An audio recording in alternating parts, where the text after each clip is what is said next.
बिस्मिल्लाहिर्रहमानिर्रहीम। अस्सलाम वालेकुम नाज़रीन, आप देख रहे हैं अवाम बात शोबिज़ अफेयर्स चैनल। आपका मेज़बान चौधरी सोहेब सालिक खुश आमदीद कहता है।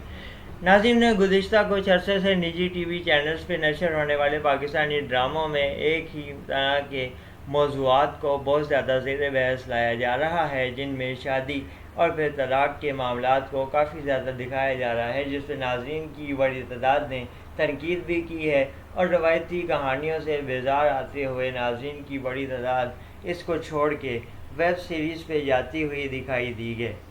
नाज़रीन का कहना है कि पाकिस्तान को भी पड़ोसी मुल्क भारत की तरह वेब सीरीज़ पे मेहनत करनी चाहिए और टीवी चैनल्स पे नशर करने वाले ड्रामों के बजाय वेब सीरीज़ के कंटेंट को बेहतर करना चाहिए, ताकि इससे नाज़रीन की ज़हनी नशोनुमा भी की जा सके और एक अच्छा और मुस्बत पैगाम भी माशरे की किरदार साजी में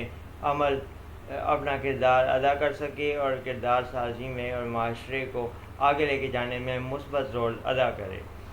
नाज़रीन, ड्रामा सीरियल बिस्मिल की कहानी को भी नाज़रीन ने ख़ास पसंद न करते हुए ये कहा है कि ये कहानी भी रवायती अंदाज की लग रही है, क्योंकि इसमें मारूफ अदाकार नुमान इजाज़ और अदाकारा सवेरा नदीम शामिल हैं, जिनके ड्रामे अक्सर हिट होते हैं और कामयाब तरक्की करते हैं, कामयाब बिज़नेस करते हैं। लेकिन इस मर्तबा इन्होंने भी एक ऐसी कहानी को साइन किया है जो कि रवायती कहानियों से ज़्यादा मुख्तलिफ नहीं, और इसकी भी आगे चल के वही अंजाम या स्टोरी लाइन नज़र आ रही है जो दीगर ड्रामों के हवाले से होती है।